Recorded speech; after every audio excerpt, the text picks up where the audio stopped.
Assalamualaikum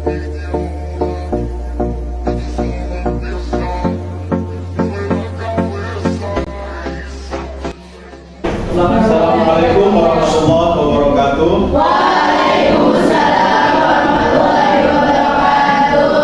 Alhamdulillahirrahmanirrahim. Wa bihi nasta'inu ala umuri dunya waddin. Wassalatu wassalamu ala asrofil anbiya'i wal mursalin sayyidina Muhammadin wa ala alihi washabihi ajmain, amma ba'du. Yang saya hormati rekan-rekan saya dari Universitas yang Berbangsa Karawang dan juga adik-adik, teman-teman, saudara-saudari sekalian yang pada hari ini bisa berkumpul meluangkan waktunya dalam rangka kegiatan kami yaitu pengabdian kepada masyarakat. Tidak berlama-lama, marilah kita dengarkan paparan materi yaitu tentang hadis dan juga ingkar sunnah ya. Yang pertama akan dipaparkan oleh saudara Ali. Kepadanya kami persilahkan. Baik, Assalamualaikum warahmatullahi wabarakatuh. Waalaikumsalam warahmatullahi wabarakatuh.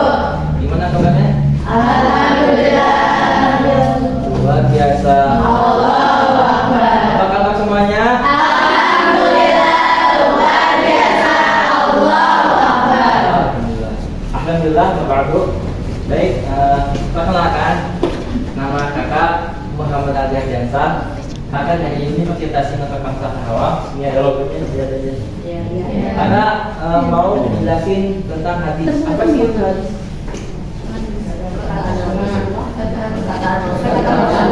Hadis. Yang tahu angkatnya aja. Hadis, angkat tangan. Angkat tangan dulu. Hadis siapa? Apa? Hadis. Masa nggak tahu? Kalian nggak tahu hadis? Andro, apa? Hadis. Perkataan, perbuatan, dan persetujuan dari Rasulullah. Ada lagi? Siapa? Yang hadis itu siapa ya? Ya. Kebiasaan, terus perjalanan hidup sama sesuatu yang diharamkan. Kebiasaan. Hadis. Hadis apa sih? Tentang hadis. Hadis itu perkataan, perbuatan yang sering dilakukan oleh Nabi, yang dilakukan Nabi, nggak ada sama pautannya sama sahabat. Jadi apa sih beliau Nabi? Paham? Ini di sini ada kedudukan hadis. Apa sih kedudukan hadis?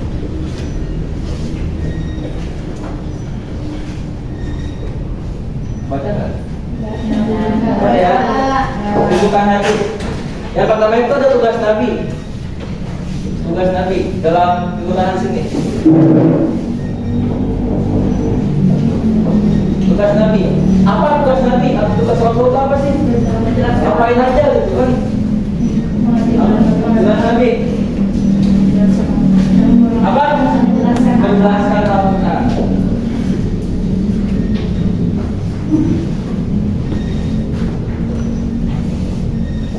Jelaskan Al-Quran. Nah, jadi salah satu tugas Nabi itu jelaskan Al-Quran, jelaskan wahyu yang dia dapatkan dari siapa? Dari Allah melalui malaikat Jibril. Disampaikan kembali pada umat yang lagi terjemahnya. Ya ini buat dua aja nih wahyunya ini, buat dua aja. Tetapi Nabi menyampaikan kembali apa yang dia dapatkan dari Allah melalui malaikat Jibril. Yang kedua ada tugas Nabi yang kedua.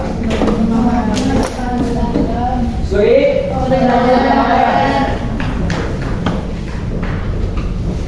apa hadisnya? Atau dalilnya? Apa dalilnya? Apa dalilnya? Karena aku fi Rasulillahi tak ada pada apa? Rasulullah itu sesuatu sesuatu yang baik. Makanya kita sebagai umatnya wajib mengikuti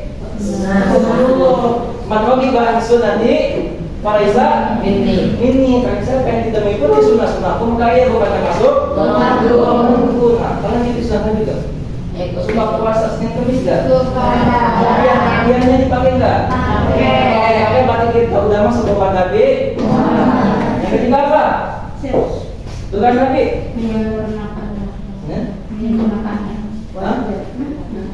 Tadi udah kan termasuk.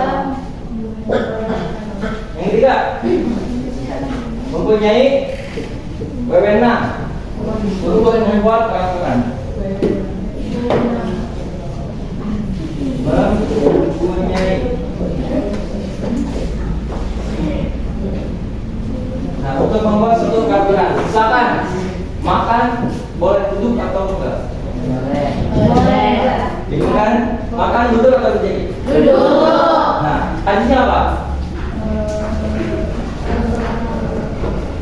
Hadisnya ayat sekolah dulu.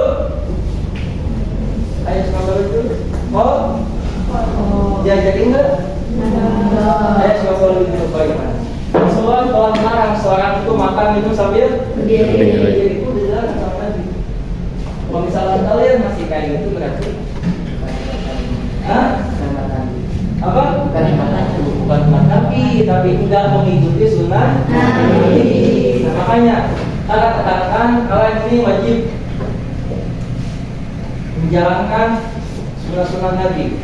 Yang pertama ini ada menjelaskan Al-Quran. Nabi menjelaskan kepada umatnya. Nah, kalian juga sebagai umatnya wajib menjelaskan kepada orang lain. Jangan kalian pendem aja. Kalian punya ilmu, jangan kalian pendem aja. Kenapa?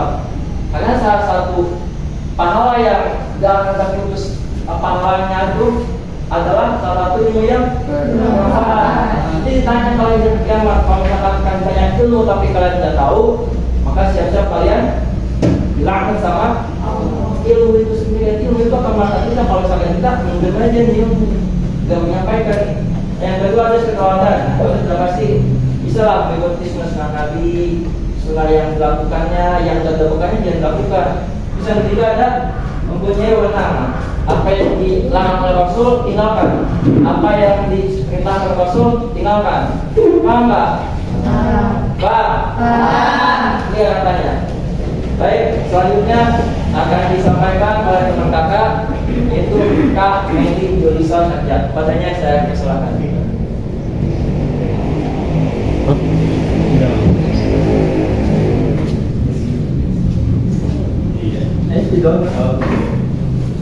Baik, terima kasih Aldi untuk pemaparan materi pertamanya. Berikutnya ada pemaparan dari teknis ringan Qurratu A'yun. Waktu dan tempat kami persilakan. Silakan. Iya kan.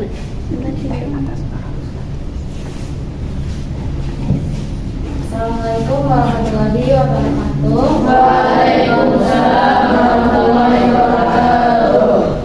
Perkenalkan, nama aku Justina Nurulain, biasa dipanggil Ninis. Aku dari Universitas Singapura Bangsa Sarawak. Nah, melanjutkan yang sudah dijelaskan oleh Kak Aldi tadi, kan kalian tadi sudah menjelaskan tentang kedudukan hadis dalam Islam. Nah, kalau aku bakal ngejelasin tentang ikan sunnah. Nah, apa sih ikan sunnah itu?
Ikan sunnah itu adalah paham yang timbul dalam masyarakat Islam yang menolak hadis atau sunnah sebagai sumber ajaran Islam. Nah, ikan sunnah ini juga terbagi menjadi dua, yaitu yang pertama ada klasik, yang kedua ada modern.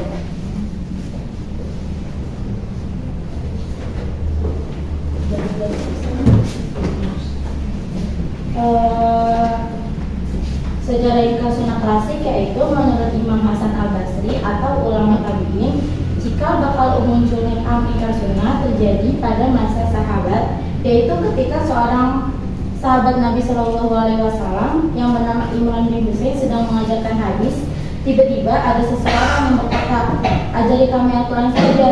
Lalu Imran memberikan pengertian sehingga orang tersebut menyadari keliruannya dalam menjadi ahli fikih.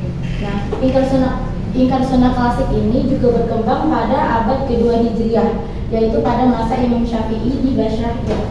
Imam Syafi'i pernah berdebat dengan orang yang menolak sunnah. Setelah melalui perdebatan panjang, rasional, dan ilmiah, akhirnya yang memberontak kalau misalnya sunnah sama hadis ini nggak boleh ada dalam majalah sumber Islam. Akhirnya Imam Syafi'i itu menjelaskan gitu tentang pentingnya hadis dan sunnah. Akhirnya dia memahami kekeliruannya itu. Nah, selanjutnya ada sejarah sunnah modern. Sejarah sunnah modern ini ada tokoh yang pertama yaitu Syekh Muhammad Abduh. Syekh Muhammad Abduh adalah orang yang pertama kali melontarkan gagasan ingkar sunnah pada masa modern di Mesir. Lalu beliau juga menolak hadis ahad atau hadis yang dalam setiap jenjang periwayatannya hanya terdapat maksimal 9 perawi untuk dijadikan dalil dalam masalah akidah. Menurutnya untuk masalah akidah hanya dapat dipakai hadis-hadis mutawatir saja. Nah, tokoh ingkar sunnah modern yang kedua yaitu ada Dr. Taufik Sidki, yaitu beliau menulis 2 artikel dalam majalah Al-Manar nomor 7 dan nomor 12 pada tahun ke-11 yang berjudul Islam adalah Al-Quran itu sendiri, sambil mengutip ayat-ayat Al-Quran bahwa ia mengatakan Islam tidak memerlukan sunnah. Nah, tokoh yang ketiga yaitu ada Ahmad Amin, yaitu pada tahun 1929 Ahmad Amin menerbitkan bukunya yaitu Al-Fajar Islam, di mana beliau mengulas masalah hadis dalam satu bahasan khusus, yaitu ada di bab 6 pasal 2. Namun sayang dalam bukunya tersebut beliau memberikan keraguan tentang hadis. Nah, kemudian ada lagi yaitu Ismail Adam. Terus kemudian ada Abu Royah. Nah, tongkat estafet Abu Royah ini memiliki tongkat estafet ingkar sunnah di Kairo yang dipegang oleh Abu Royah lewat bukunya yaitu tentang Adwa ala as-sunnah al-Muhammadiyah atau sholatan terhadap sunnah Nabi Muhammad. Mungkin sekian yang bisa saya sampaikan. Materi selanjutnya akan disampaikan oleh Kak Medi bersama PPD-nya. Dipersilakan.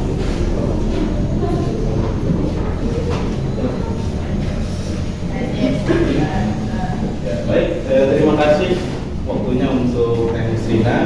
Gimana? Masih semangat? Selanjutnya ada pemateri terakhir dari Kang Medi jurusan Arza. Padanya waktu dan tempat kami persilakan.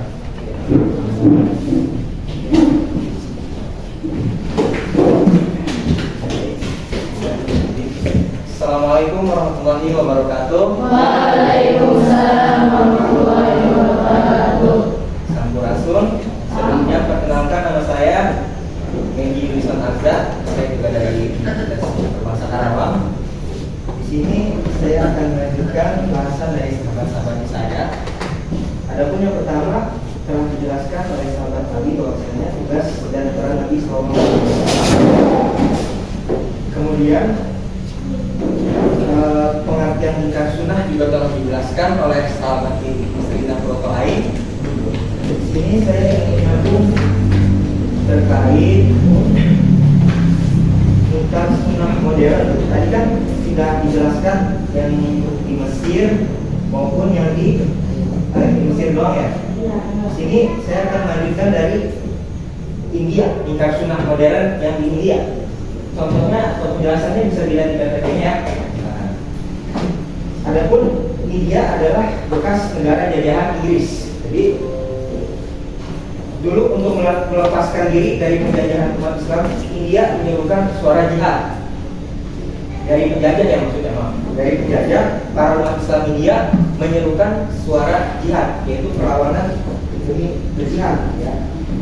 Kemudian pihak Inggris menyadari bahwasanya semangat jihad membahayakan eksistensi mereka. Karenanya pihak Inggris membuat suatu kelompok yang dinamakan ulama muslimin yang mau memberikan fatwa bahwasanya jihad tidak wajib dengan mengkritik hadis-hadis tentang jihad. Jadi kelompok ulama muslimin ini itu kelompok buatan para penjajah Inggris untuk melemahkan semangat para penjihad dari kaum muslimin gitu.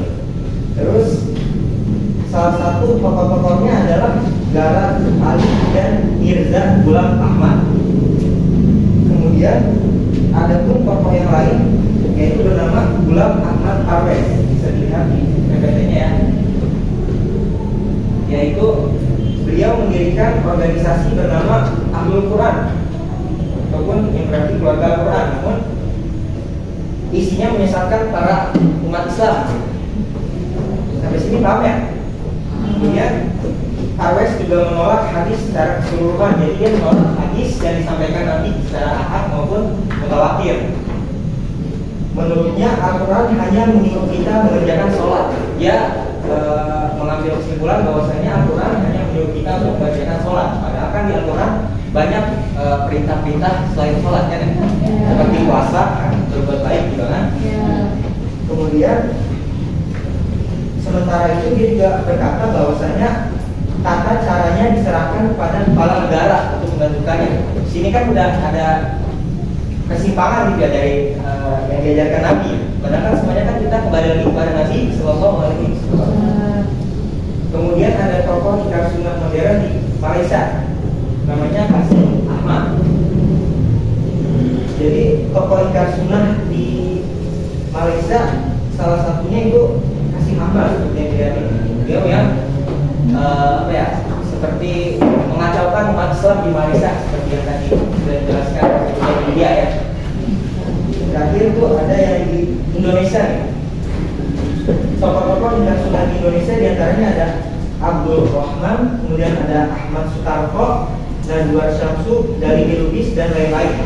Mereka juga menerbitkan banyak buku yang menurut penelitian MUI. MUI tahu nggak? Tahu kan ya? Ulama Indonesia.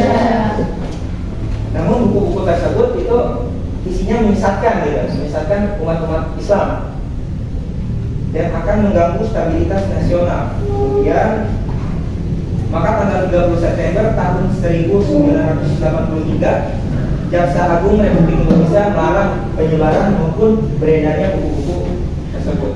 Jadi sudah dilarang sejak tahun 1983. Adapun contoh-contoh bukunya sekarang. Yang pertama ada judulnya itu Alam Barzakh. Kemudian yang kedua ada Perbandingan Agama, Al-Quran dan Bible. Kemudian ada Al-Quran tentang manusia dan masyarakat. Kemudian Al-Quran tentang sholat, puasa dan waktu. Kemudian ada juga Al-Quran tentang Mekah dan ibadah haji. Dan terakhir ada Al-Quran tentang manusia dan teknologi dan lain-lain. Ini contoh buku-buku karangan Iqrar Sunnah, yaitu yang isinya menyesatkan. Jadi mereka cuma mengaku para umat Islam, cuma tujuannya buat menyesatkan. Paham ya? Oke. Selanjutnya ada ulama pembela. Kan tadi ada penyebar kesesatan gitu ya. Sekarang juga ada ulama pembelanya. Yang pertama ada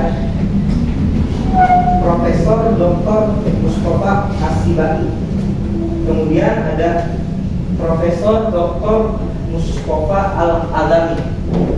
Mungkin contohnya itu saja dua yang saya sebutkan. Nah, terakhir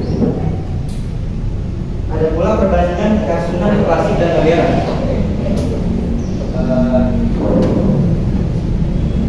Yang pertama Iqrar Sunnah klasik.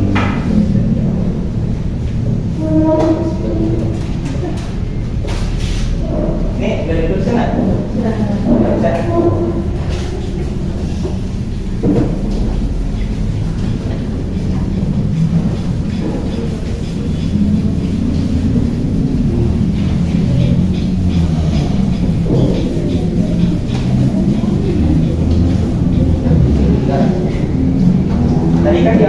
menjelaskan gitu ya, ingkar sunnah klasik dan modern. Di sini saya akan memberitahukan atau menjelaskan perbedaannya atau perbandingan di antara ingkar sunnah klasik dan modern. Yang pertama,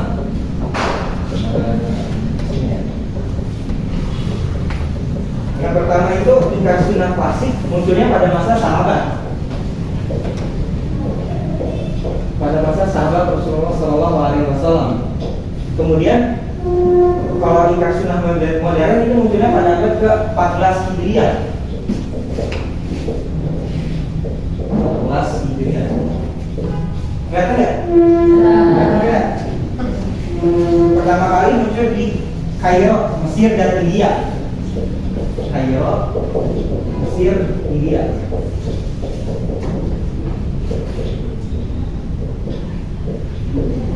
Kemudian kalau ingkar sunnah klasik itu pertama berkembangnya pada abad kedua di Basrah, Irak. Abad kedua di Basrah, Irak. Namun ingkar sunnah klasik itu banyak pada tahun atau pada akhir abad ke-3 Hijriah. Udah banyak. Kemudian secara sebab ingkar sunnah klasik muncul karena tidak tahuan akan fungsi dan kedudukan sunnah dalam Islam. Jadi sebab ingkar sunnah klasik muncul karena ketidaktahuan akan fungsi dan kedudukan umat Islam, kedudukan sunnah dalam Islam. Sementara ingkar sunnah modern muncul karena pengaruh kolonialisme yang ingin melumpuhkan Islam, seperti tadi contohnya yang di India ya. Kemudian secara bentuk ingkar sunnah klasik itu bersifat perorangan dan tidak mengklaim dirinya pembaru atau seorang mujtahid. Jadi dia tidak mengklaim dirinya penemu hadis tersebut. Sementara ingkar sunnah modern adalah kelompok yang terorganisir dari tokoh-tokoh yang banyak mengklaim sebagai pembaharu. Kemudian secara sikap juga ada perbedaan. Yang pertama, ingkar sunnah klasik itu mencabut pendapatnya setelah mereka menyadari kekeliruannya terhadap hadis gitu. Sementara ingkar sunnah modern itu tetap bertahan pada pendiriannya, pada kesesatannya, bahkan menyebarkan pemikirannya secara diam-diam meskipun dilarang oleh pemerintah. Sampai sini paham ya? Adapun pokok-pokok ajaran ingkar sunnah. Gak ada buatin apa sah?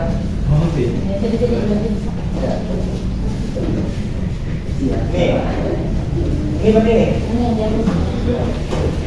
Pokok-pokok ajaran ingkar sunnah. Yang pertama itu ada tidak percaya hadis Rasulullah SAW. Jadi mereka membantah semua hadis dari Nabi. Ini jelas sebuah kesesatan, ya kan? Ya kan? Kemudian mereka hanya memakai dasar hukum Al-Quran saja, tidak memakai hadis. Kemudian yang ketiga, sholat mereka pun bermacam-macam. Jadi tidak seperti Nabi sholat mereka. Yang keempat, puasa wajib juga hanya bagi mereka yang melihat bulan saja. Jadi bagi mereka yang tidak melihat hilal ataupun bulan, tidak wajib bagi mereka berpuasa. Itu menurut mereka. Ya. Kemudian mereka juga berkata bahwa Nabi Muhammad tidak berhak menjelaskan isi Al-Quran. Kemudian mereka berkata orang yang meninggal tidak disolati karena tidak ada perintah dari Al-Quran. Terakhir mereka juga berkata pakaian ihram bebas. Nah ini jangan ditiru ya. Kemudian ada argumentasi dari para ingkar sunnah dibantah oleh para ulama. Yang pertama, argumentasi ingkar sunnah yang pertama yaitu mereka berkata bahwa Al-Quran sudah lengkap berdasarkan Quran surat Al-An'am ayat 38 dan An-Nahl ayat 89 yang bunyinya ma'farotna fil kitab min syai'. Tidak ada sesuatu pun yang kami tinggalkan dalam Alkitab. Kemudian dalam surat An-Nahl ayat 89, wa nazzalna 'alaikal kitaba tibyanan likulli syai'. Artinya, dan kami turunkan kepadamu Alkitab untuk menjelaskan segala sesuatu. Jadi mereka berpendapat bahwasanya Al-Quran tidak perlu penjelasan dari sunnah maupun hadis. Adapun bantahan para ulama, yang pertama, ulama berkata bahwa pengingkar sunnah itu suka pilih-pilih ayat untuk mendukung pendapat mereka, gitu. Tapi meninggalkan ayat yang lain seperti Quran surat Al-Hasr ayat 7 dan Al-Ahzab ayat 36, yang artinya segala sesuatu pada Quran surat An-Nahl tidak bisa diartikan secara harfiah. Jadi maksudnya itu adalah Al-Quran berisi banyak penjelasan tentang masalah hukum yang dihadapi manusia, gitu.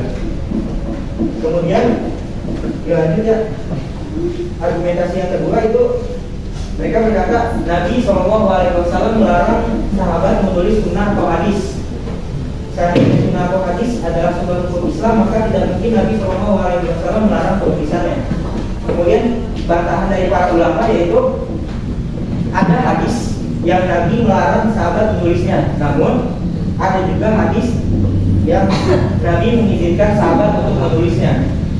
Maka para ulama menggunakan metode jamak atau menggunakan metode menggabungkan makna kedua hadis ini dalam masalah ini. Jadi sebenarnya ada suatu saat Nabi melarang hadis untuk ditulis gitu. Namun pada saat itu saja karena kondisi dan keadaan tertentu gitu. Dan ada juga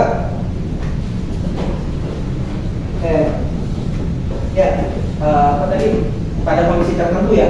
Kalau mereka bilang karena berkata bahwa Nabi melarang para sahabat untuk menulis hadis. Gitu. Mungkin sampai sini saja ya bahasan dari saya. Gimana? Paham nggak? Ya. Ya. Kalau lebihnya maaf, saya kembalikan pada moderator.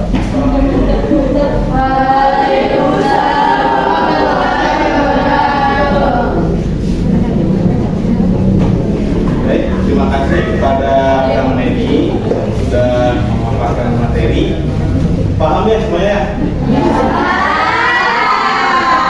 Jadi sebagian besar isi dari materi sekarang itu tentang ingkar sunnah. Ingkar sunnah itu kelompok orang yang tidak meyakini hadis gitu. Jadi menganggap bahwa Al-Quran itu sudah komplit, sudah lengkap. Jadi untuk apa ada hadis? Jadi begitu singkatnya.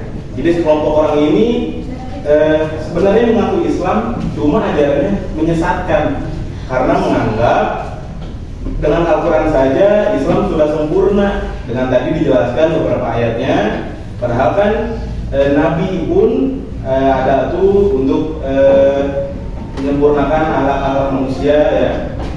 Dan juga kan masalah manusia itu dari zaman ke zaman berbeda ya. Nah, jadi mungkin sekian pemaparan materi dari kami, dari akang-akang dan teteh-teteh Universitas Singapura Bangsa. Selanjutnya ada sesi tanya jawab. Barangkali ada dari adik-adik, teman-teman, saudara-saudari sekalian yang ingin bertanya, dipersilahkan untuk bertanya. Nanti akan tadi menjelaskan bisa menjawab insyaallah. Ada yang ingin bertanya silakan. Kalau ingin bertanya angkat tangannya, ucapkan salam, perkenalkan diri. Tanya. Assalamualaikum warahmatullahi wabarakatuh. Waalaikumsalam warahmatullahi wabarakatuh. Perkenalkan, nama saya Kirana. Saya mau bertanya, kalau ingkar sunnah di zaman sekarang itu ada nggak? Masih ada nggak? Ada lagi? Ada lagi yang bertanya sebelum dijawab? Kami tampung dulu ya pertanyaan. Dokter. Ya, silakan. Assalamualaikum warahmatullahi Waalaikumsalam. Waalaikumsalam. Perkenalkan, nama saya Tessa. Saya mau tanya di kanal itu jurusannya ada apa aja? Apa? Pertanyaan. Jurusannya di kanal itu ada. Jika. Jika ya. Ada. Ada lagi? Laki-lakinya mana nih? Ya. Masa kalah perempuan? Ayah nanya.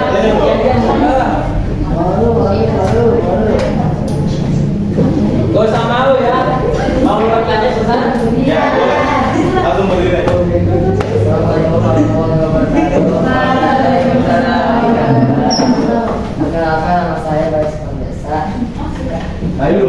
Bayu. Bayu Sukma Biasa. Abiasa. Saya ingin bertanya, bagaimana perkembangan Syiah di zaman modern? Syiah. Ya. Bagaimana perkembangan Syiah? Mungkin dijawab. Ada lagi? Kamu nyanyi Pak? Jemput aja udah. Sekolahnya. Ada lagi yang ingin bertanya? Jangan Boleh. Boleh bebas. Saya kalian. Bebas aja nggak apa-apa. Boleh. Ini bakal dijawab loh. Saat Kak, mengenai berapa? IG-nya apa? Untuk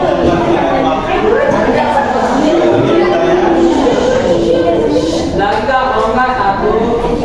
Nah, Assalamualaikum warahmatullahi wabarakatuh. Bapak Arif. Perkenalkan dulu. perkenalkan. Perkenalkan nama saya Sabrina. Sabrina. Sabrina. Apakah apa saja lembaga-lembaga Syiah yang ada di Indonesia? Terima kasih. Apa saja? Semoga. Satu lagi. Satu lagi.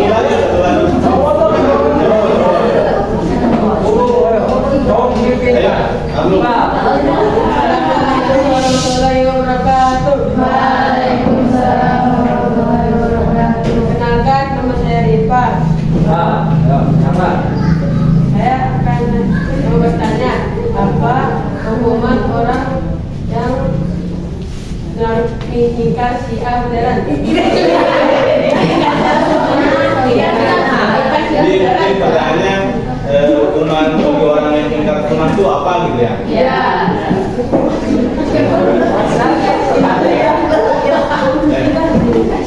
Ya, sampai tunggu. Oke, adik-adik semua. Dari sini, kakak mau jawab ya, boleh? Nanti yang nanya jurusannya. Hah? Ente? Ente kadang-kadang ente ya?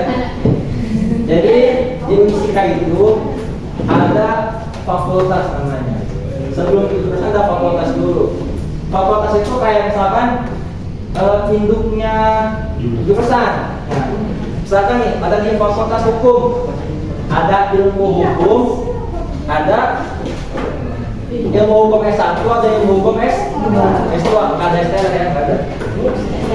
Yang kedua ada di fakultas ekonomi. Ekonomi itu yang hubungannya kayak ya nanti ada manajemen, ada akuntansi, ada banyak hubungan akuntansi dan ada itu.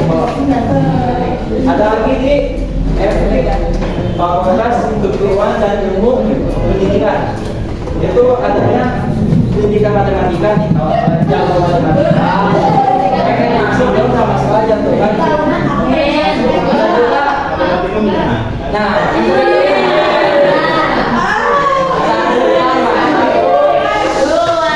dua tambah dua.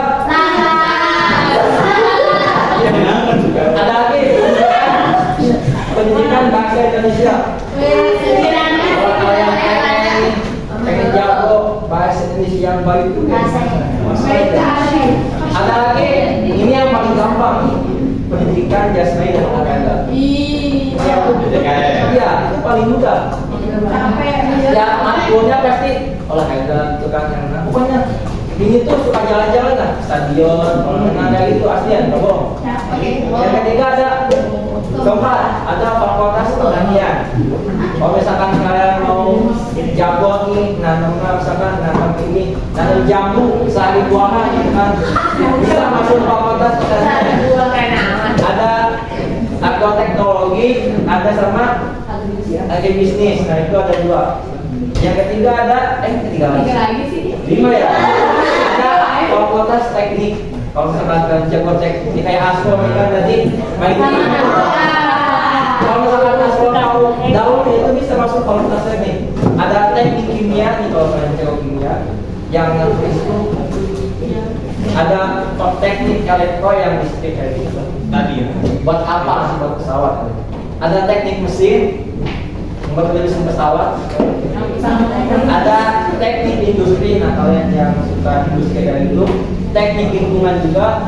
Kalau lingkungan yang kayak itu kayak gimana? Ada teknik mesin. Ini teknik mesin ketiganya. Yang keenam, ada fakultas ilmu komputer, ada teknik informatika sama sistem informasi.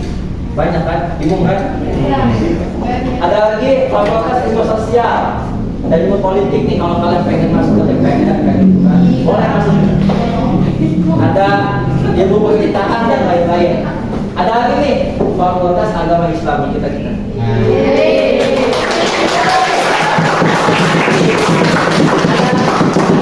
Agama Islam, ada manajemen pendidikan Islam, ada PIAUD pendidikan Islam anak usia ini. Nah, kalau kalian pengen jadi ustadzah PAUD, kalian mau masuk PIAUD, kan bisa jadi lanjut tuh di sini. Iya, di sini aja kan.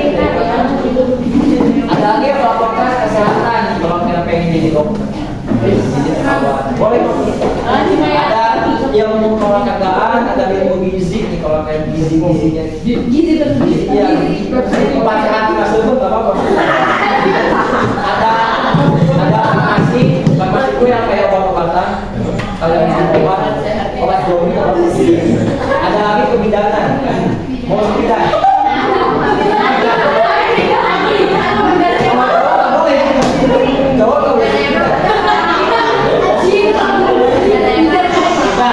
Nah, jawab sama yang lain.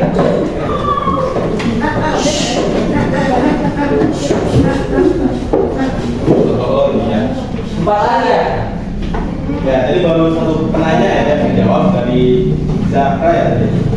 Selanjutnya ada pertanyaan dari Kirana, yaitu mengenai ingkar sunnah di zaman modern ini masih ada atau enggak gitu ya. Dan dijawab oleh Kang Medi.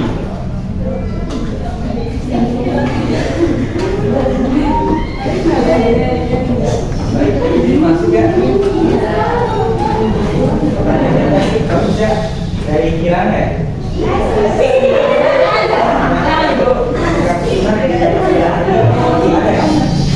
Baik, jika kita lihat dari pemaparan materi tadi ya, ingkar sunnah modern ini kan muncul sejak abad ke-14 Hijriah. Namun saya juga belum terlalu paham, cuma jika ada di zaman sekarang maka wajib digarisbawahi bahwasanya paham ini adalah paham yang menuju pada kesesatan. Jadi apabila adik-adik semua di sini ada yang bertemu dengan paham ingkar sunnah modern ini, maka wajib untuk menolaknya gitu ya. Jadi kita harus berhati-hati dalam hal-hal seperti ini gitu.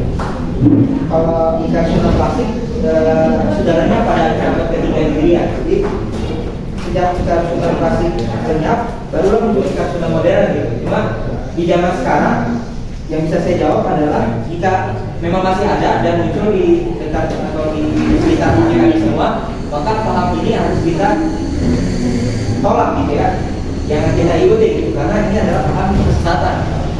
Gimana? Saya rasa tadi bisa saya jawab ya, dan bagikan pada moderator. Terima kasih ya. Terima kasih Kang Medi. Jadi sudah kedua. Dan selanjutnya itu ada dari Bayu. Pertanyaannya bagaimana perkembangan Syiah di Indonesia? Ya, akan dijawab oleh Hamimah. Waktu dan tempat saya persilakan.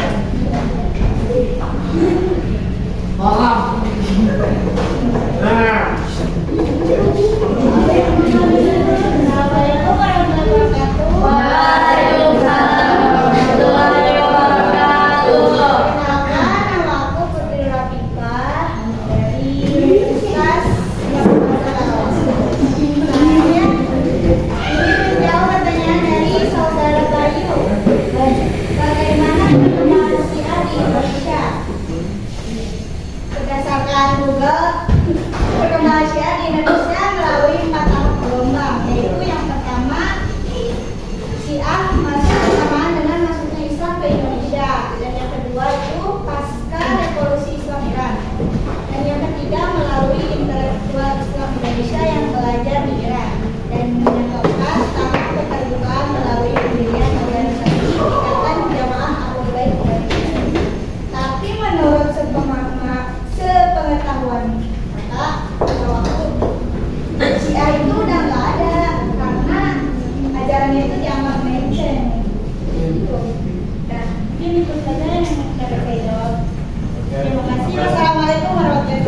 Waalaikumsalam warahmatullahi wabarakatuh. Gimana? Abayu bisa terjawab? Pertanyaan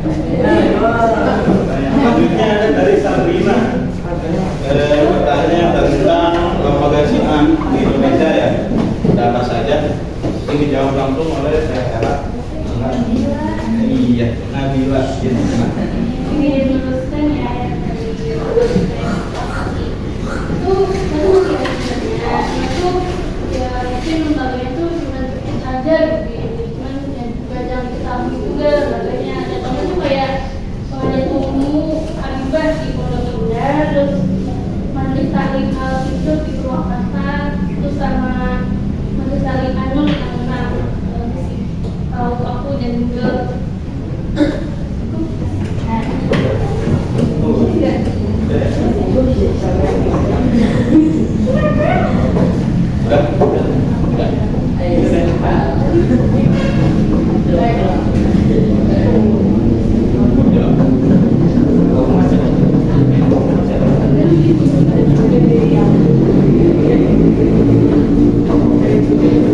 Pertanyaan selanjutnya dijawab oleh Kang Medi lagi ya. Untuk pertanyaan dari siapa tadi terakhir? Dari Nipal.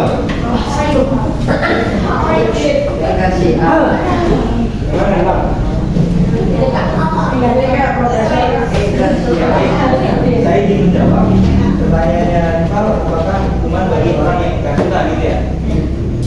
Sebenarnya kita pahami bahwasanya pelaku bagi para pelaku kesesatan adalah dosa besar, bahkan bisa ditempatkan di neraka ya. Maka hukuman bagi orang yang ingkar sunnah atau yang mengingkari para sunnah, maksud sunnah ini adalah sunnah dari Nabi gitu ya. Mereka yang mengingkari sunnah Nabi termasuk dalam dosa besar ya. Dan ancamannya adalah neraka jahanam, karena mereka juga tidak menganggap Nabi sebagai apa ya? Sebagai uswatun hasanah gitu. Jadi pembawa pedoman gitu. Bagi umat Islam, mereka tidak menganggap Nabi sebagai Rasul dan Nabi dan Rasul pokoknya gitu. Mereka hanya mengikuti Al-Quran saja gitu. Maka ini pelaku dosa besar gitu, yang bisa dihukum neraka jahanam. Mungkin gitu saja saya jawab. Gimana? Ini Pak, ya. Saya rasa saja. Terima kasih Kang Medi. Sudah terjawab ya? Nipal. kita kasih aja. Sudah terjawab. Jadi jawabannya sudah jelas.